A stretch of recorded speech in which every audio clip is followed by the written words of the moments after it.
Welcome back हमारे YouTube channel ज्ञान videos RP में। दोस्तों आज हम बात करने वाले हैं सीएससी रजिस्ट्रेशन अप्लाई कैसे करते हैं सीएससी के लिए। तो उसके लिए हमारे पास ऑलरेडी हम टीसी सर्टिफिकेट हमें प्राप्त हो चुका होगा, वो टीसी नंबर और टीसी सर्टिफिकेट की आवश्यकता होगी।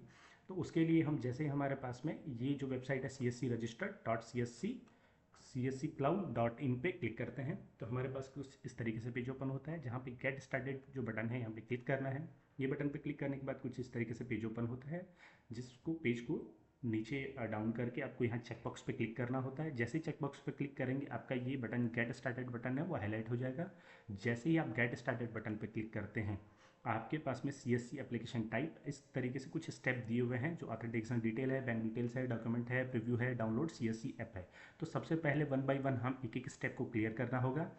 इसके लिए यहाँ पे सीएससी एप्लीकेशन टाइप लिखा हुआ है, यहाँ पे हमें कुछ नहीं करना है, इंडिविजुअल में इंडिविजुअल हमें रखना है। उसके बाद हमारा जो टीसी सर्टिफिकेट नंबर है हमें यहाँ पे डालना है। एंड अगर आपके पास में बैंक बीसी सर्टिफिकेट है तो आप यहाँ पे उसको डाल के यूज़ कर सकते हैं और उसके बाद वैलिडेट करना है। तो अगर हमारे पास में अभी टीसी सर्टिफिकेट नंबर है, हम टीसी सर्टिफिकेट नंबर ओनली यही नंबर डालेंगे एंड वैलिडेट करेंगे। जैसे ही वैलिडेट करते हैं टीसी वेरीफाइड हो जाता है एंड आपका नाम और डेट ऑफ बर्थ आपको शो करने लग जाता है, जो कि मैं यहाँ पे शो नहीं कर रहा हूँ। एंड अगर आप देखेंगे आपके पर्सनल डिटेल में आपका जो आधार कार्ड से मोबाइल नंबर लिंक होता है वो आपको यहाँ पे डालना है, सेंड ओटीपी करना है एंड ओटीपी को जैसे ही ओटीपी आप एंटर कर देते हैं वहाँ पर वैलिडेट करना होता है। And after that additional personal detail आपको यहाँ पे फिल करनी होती है। आपका जो आधार कार्ड नंबर है आपको यहाँ पे आधार कार्ड का नंबर डालना होता है और उसको वैलिडेट करना होता है। एंड आधार कार्ड में जो नंबर नाम दिया हुआ है, फादर्स नेम या हस्बैंड नेम है, वो यहाँ पे आपको डालना होता है। एंड यहाँ पे आपको आपके मदर्स नेम डालना होता है। एंड यहाँ से आप मैरिड हैं अनमैरिड हैं ये आपको यहाँ से ऑप्शंस मिल जाएंगे। एंड आपके कैटेगरीज आप जनरल हैं या रिजर्व्ड हैं यहाँ से आप सेलेक्ट कर सकते हैं। एंड आप जो है यहाँ पे देख रहे होंगे डिसेबिलिटी कैटेगरीज, यहाँ पे आप देख रहे हैं अदरवाइज, यहाँ से आप कोई भी आपका जो भी है आप यहाँ से सेलेक्ट कर सकते हैं।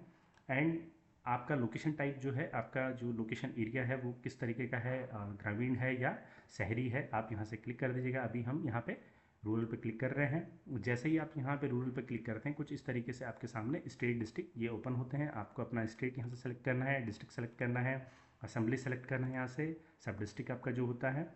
एंड आपका विलेज कौन सा है और ग्राम पंचायत कौन सा है। रेजिडेंशियल एड्रेस में आपका जो विलेज का जो नाम दिया हुआ है आप विलेज का नाम यहाँ पे डाल सकते हैं। ये ज़रूर ध्यान रखें कि ये डालते हुए आप उसमें कोई कॉमा डॉट डैश कोई चीज़ इस्तेमाल नहीं करें, अदरवाइज़ ये उसको फुलफ़िल नहीं करेगा। एंड यहाँ पे आपको पिन कोड नंबर डालना होता है। जैसे ही पिन कोड डालते हैं अब आपको आगे के डिटेल्स कियोस्क डिटेल फिल करने होते हैं। जो आपका आपने कियोस्क का नाम रखा है यानी अपने शॉप का नाम रखा है कोई भी, वो आपको यहाँ डालना होता है। कियोस्क जो आप जिस शॉप को चलाएंगे वो शॉप रेंटेड है, ऑन आपका खुद का है या फिर गवर्नमेंट बिल्डिंग है, आपको यहाँ से सेलेक्ट करना होता है। और उसका भी सेम वही प्रोसेस है कि वो लोकेशन टाइप जो है वो रूरल है या अर्बन है, तो यहाँ पे रूरल है। और यहाँ से स्टेट सेलेक्ट करते हैं, डिस्ट्रिक्ट असेंबली सब सेम वही है हमारे पास में। ये कियोस्क जो एड्रेस है यहाँ पे हमें लैंडमार्क देना है, यानी उस जो हम शॉप चला रहे हैं उस शॉप के नियर बाई आसपास में क्या है। नियर बाई जैसे टेम्पल हो सकता है, नियर बाई गवर्नमेंट स्कूल हो सकता है, या कुछ भी जो लैंडमार्क जिस नाम से उस जगह को जाना जाता है वो यहाँ पे हमें डालना है। बट ध्यान रखें इसमें भी कोई भी कॉमा डैश कुछ भी आप यूज़ नहीं करें, अन्यथा ये इसको फुलफ़िल नहीं करेगा। आफ्टर दैट हमें पिन कोड नंबर यहाँ पे डालना होता है। पिन कोड नंबर डालने के बाद आप यहाँ पे एक बार अपना डिटेल्स दोबारा से ऊपर से वेरीफाई कर लीजिए। उसके बाद वेरीफाई करने के बाद में आपको यहाँ पे ये वाला जो कैप्चा है और कैप्चा यहाँ पे आपको डालना होता है। अगर आप इस पेज पे थोड़ा आपको ज़्यादा टाइम हो गया तो प्लीज़ यहाँ से इस कैप्चा को रिफ़्रेश कर लें, यानी नया कैप्चा जो है वो जनरेट कर लें। उसके बाद ही ये कैप्चा डालें। ये कैप्चा डालने के बाद में जैसे ही आप इस बॉक्स पे क्लिक करते हैं, बॉक्स पे क्लिक करने के बाद आप नेक्स्ट करेंगे, आपका पेज जो है नेक्स्ट स्टेप पे पहुँच जाएगा। अगर नेक्स्ट स्टेज पे नहीं पहुंच रहा है तो प्लीज़ आप फॉर्म को दोबारा से रीवेरीफाई कीजिए।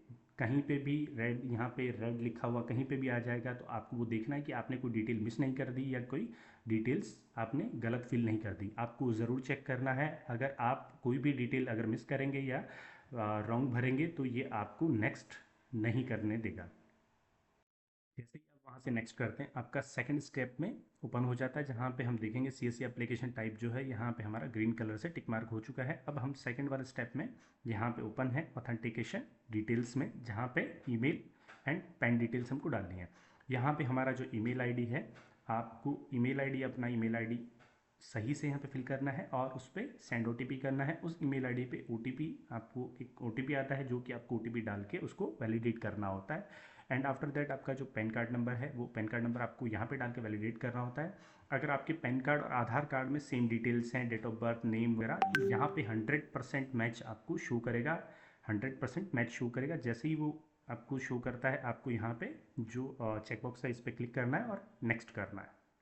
जैसे ही आप अपना ईमेल एंड पैन डिटेल जो है वेरीफाई करते हो, नेक्स्ट ऑप्शन क्लिक करते हो, यहाँ पे आप देखिएगा कि आपके 2 जो स्टेप्स हैं वो कंप्लीट हो चुके हैं। अब हम थर्ड स्टेप बैंकिंग डिटेल्स में, यहाँ पे हमारे सामने पेज ओपन हो चुका है, जहाँ पे हमें सबसे पहले ये बहुत ज़रूरी चीज़ है जो ध्यान रखने की होती है। सबसे पहले हमें हमारे आईएफएससी कोड, जो हमारी पासबुक में जो आईएफएससी कोड है, हमारा बैंक अकाउंट है, वहाँ से आईएफएससी कोड यहाँ पे डाल के वैलिडेट करना होता है।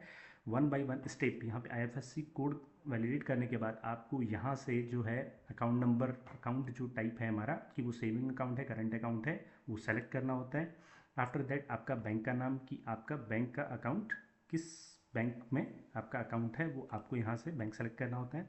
उसके बाद में आपका जो अकाउंट नंबर है, जो वैलिडेट अकाउंट नंबर है, वो आपको यहाँ पे नंबर डालना होता है और उसको वैलिडेट करना होता है। उसके बाद में आपको नॉमिनी का नाम यहाँ पे फिल करना होता है। उसके बाद यहाँ पे नॉमिनी के साथ आपका रिलेशन क्या है, वो आपके रिलेटिव हैं या चाइल्ड है, पेरेंट है, सिबलिंग है, स्पाउस है, अदर है, आपको यहाँ से सेलेक्ट करना होता है। एंड जो जिनका नॉमिनी यहाँ पे आप नाम दे रहे हो और जो रिलेशन दे रहे हो, उनका डेट ऑफ बर्थ क्या है, वो यहाँ से आपको फिल करना होता है। ध्यान रखें कि यहाँ पे 1 बाय 1 स्टेप, आपको एक एक स्टेप आगे बढ़ना है। आईएफएससी कोड डाल के बाद ये वाला स्टेप आपको अकाउंट टाइप सेलेक्ट करना है, उसके बाद बैंक नेम। आफ्टर 1 बाय 1 जो स्टेप है वो ऐसे कंप्लीट करना है। अगर आपने यहाँ पे आईएफएससी कोड नहीं डाला और नीचे डाला, तो ये बाद में हो सकता है आपका आईएफएससी कोड दोबारा से वैलिडेट ना कर पाए, फिर से आपको दोबारा से शुरू से ये प्रोसेस कंप्लीट करना पड़े। तो प्लीज़ ये आप ध्यान से यहाँ से देख के ध्यान से फिल करें। ये फिल करने के बाद जैसे आप यहाँ तक कंप्लीट कर लेते हैं, उसको नेक्स्ट करेंगे। नेक्स्ट करने से पहले एक ज़रूरी चीज़ और, कि यहाँ पे कई बार हम जब अकाउंट नंबर डालते हैं तो यहाँ पे वो अकाउंट नंबर वैलिडेट नहीं होता और पेनी ड्रॉप करके एक ऑप्शन आ जाता है। पेनी ड्रॉप यहाँ पे दिखेगा आपको, जैसे आप पेनी ड्रॉप करेंगे आप आगे की डिटेल्स फिल कर सकते हैं। तो ये भी एक कभी कभी प्रॉब्लम होते हैं, तो इसको भी ध्यान में रखें। जैसे ही आप बैंक डिटेल्स आप फिल करते हैं और नेक्स्ट करते हैं, आपके पास में फोर्थ वाला स्टेप्स ओपन हो जाता है, जहाँ पे आपको अपने डॉक्यूमेंट जो हैं वो अपलोड करने होते हैं।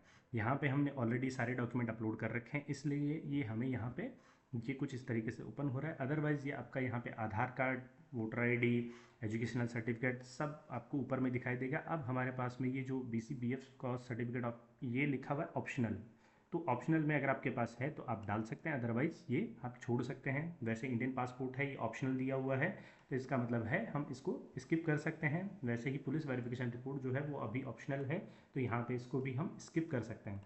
ये ज़रूर ध्यान रखें, सबसे पहले जो स्टेप में जो सबसे पहले यहाँ पे कॉलम दिया होता है, वो हमें डिटेल सबसे पहले भरनी होती है। उसके बाद जो आगे की डिटेल्स होंगी वो हमें भरना होता है। तो ईपिक नंबर जो हमारा वोटर आईडी नंबर है वो यहाँ पे हमको डालना होता है। उसके बाद यहाँ पे जो दूसरा ऑप्शन दिखेगा आपको, अभी हमने यहाँ पे अपलोड कर रखा है इसलिए यहाँ पे शो नहीं कर रखा, क्योंकि यहाँ पे हम देखेंगे तो यहाँ पे नीचे में देखो सारे के सारे डॉक्यूमेंटेड अपलोडेड यहाँ पे अपलोड किए हुए हैं, जो कि प्रीव्यू में यहाँ पे दिखा रहा है। आप चाहें तो यहाँ पे प्रीव्यू में ये जो सिंबल दिया हुआ है, आँख का एक जो सिंबल दिया हुआ है, यहाँ पे क्लिक करके आप डॉक्यूमेंट को दोबारा से चेक कर सकते हैं, क्या डॉक्यूमेंट आपका सही है या आपके फ़ोटो क्लियर आ रहा है या नहीं आ रहा।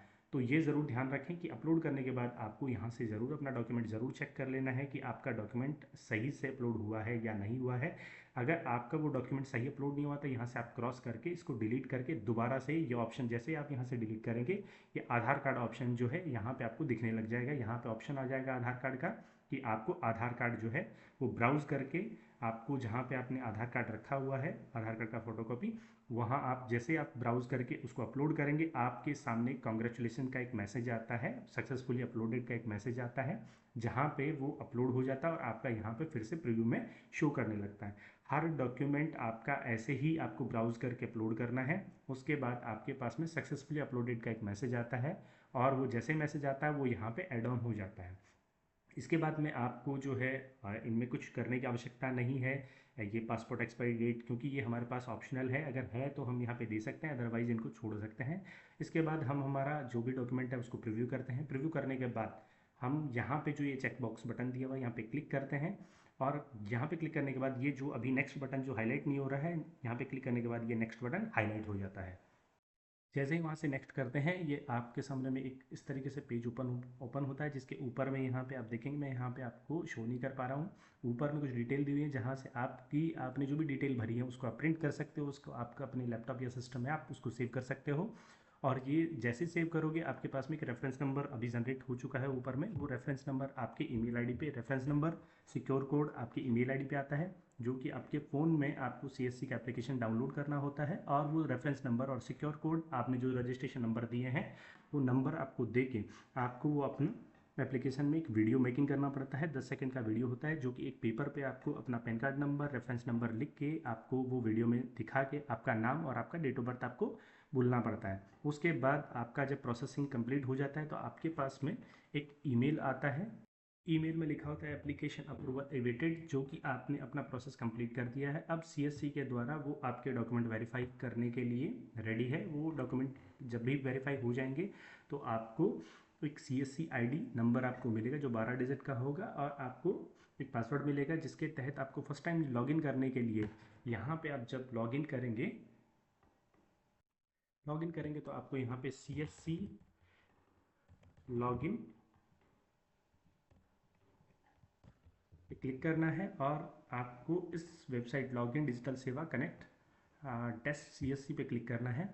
आपका लॉगिन पोर्टल जो है वो कुछ इस तरीके से ओपन होगा। जब आप फर्स्ट टाइम पहली बार आप लॉगिन करने का प्रयास कर रहे होंगे, तो यहाँ पे जैसे आप अपना यूज़र ID पासवर्ड वगैरह डाल के ओपन करेंगे, तो आपको एक कियोस्क डिटेल जो आपने एप्लीकेशन जो रजिस्ट्रेशन करने के दौरान आपने फिल की थी, वो कियोस्क डिटेल आपको भरनी पड़ती है। और एक सर्वे का एक फॉर्म दिया होता है, जो कि आपको एक सर्वे का आपको क्लिक वहाँ पे ऑप्शंस पे क्लिक करना होता है। वो सर्वे जैसे ही कंप्लीट करेंगे आप, वैसे ही आपका पोर्टल जो है वो CSC की ID ओपन आपकी हो जाती है, और आप अपना काम कंटिन्यू कर सकते हैं। तो दोस्तों, आज का वीडियो आपको कैसा लगा? अगर वीडियो अच्छा लगा हो तो वीडियो पे लाइक कर दीजिएगा, शेयर कर दीजिएगा, कमेंट कर दीजिएगा। और ऐसी इन्फॉर्मेटिव आपको इन्फॉर्मेशन और चाहिए तो आप कमेंट बॉक्स में ज़रूर लिखें। तब तक के लिए सभी को नमस्कार।